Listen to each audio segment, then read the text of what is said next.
என்ன கோபாலு, நாளைக்கு அகில இந்திய வேலை நிறுத்தமாம, நீ வேலைக்கு போறீங்களா இல்ல ஸ்ட்ரைக்கில் கலந்துக்கிறீங்களா? அவங்கெல்லாம் எப்படி வேலைக்கு போகாமல் இருப்பாங்க?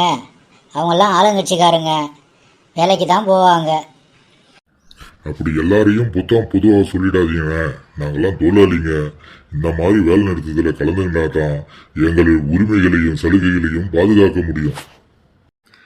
இந்த வேலை நிறுத்தம் மத்திய அரசை எதிர்த்து தானே. இதுல என்ன உங்களுக்கு சலுகை கிடைக்க போகுது? இந்த வேலை நிறுத்தம் 1982 தொடர்ந்து பல வேலை நிறுத்தங்களை நாங்கள் செஞ்சுட்டு வரோம். இந்த வேலை நிறுத்தங்கள் தான் போனஸ் உச்சவரம்பை உயர்த்தி கொடுத்துருக்குது. வேலையிலிருந்து பணி ஓய்வு பெறும்போது அவர்களுக்கு வழங்குற கிராஜுவிட்டியை உயர்த்தி கொடுத்துருக்குது. இப்போ இருக்கிற மோடி அரசு 3வது முறையாக ஆட்சி அமைச்சிருக்காங்க.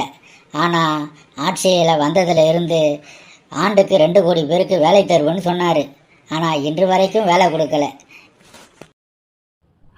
இந்த ஆட்சி வந்ததிலிருந்து கடுமையாக பாதிக்கப்படுறது யாருன்னா நாங்கள் போக்குவரத்து தொழிலாளி தான். இவர் மோட்டார் வாகன சட்டத்தை திருத்திட்டாரு. ஒரு பயணியோ இல்லை பாதசாரியோ தானாக வந்து பேருந்தில் இடிச்சு அவர் இறந்துட்டா கூட இதுக்கு போக்குவரத்து தொழிலாளி தான் பொறுப்பு. ஓட்டுநரையும் நடத்துனரையும் ஜெயிலில் தள்ளக்கூடிய அளவிற்கு சட்டத்தை மாத்திருக்காரு. ஆமா ஆமா, நானும் தான் பார்த்துட்டு இருக்கேன். காங்கிரஸ் ஆட்சியில துவக்கி வைக்கப்பட்ட பொதுத்துறை நிறுவனங்களை ஒன்னா தனியாருக்கு வித்துட்டு இருக்காரு.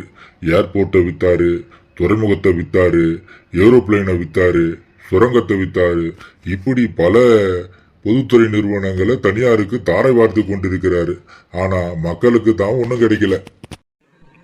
அது மட்டுமா, ஏழை விவசாய கூலி தொழிலாளர்களுக்கு கிராமப்புறத்தில் மகாத்மா காந்தி ஊரக வேலைவாய்ப்பு திட்டத்தின் மூலம் ஆண்டுக்கு 100 நாள் வேலைவாய்ப்பு அது வழங்குவாங்க. ஆனால் என்னடான்னா 4 ஆண்டு காலமாக அவர்களுக்கு முறையாக வேலை செஞ்ச நாட்களுக்கான ஊதியத்தை கொடுக்காம இந்த மத்திய அரசு இழுக்க அடித்து கொண்டு இருக்குது. திரு ஸ்டாலின் அவர்கள் கடுமையாக எதிர்க்கிறாரு தனியார் மயத்தை புகுத்துறதை கண்டித்து. ஆனால் இவர் என்னடான்னா தமிழ்நாட்டில் போக்குவரத்து கழகத்தில் வியாசர்பாடி பணிமனையை முழுசா கான்ட்ராக்டுக்காரங்க கையில கொடுத்துருக்கிறாரு. அது மட்டுமா, இன்னும் பல பணிமனையில கொடுக்க போறோம்னு சொல்றாரு. இதெல்லாம் எந்த விதத்துல நியாயம்?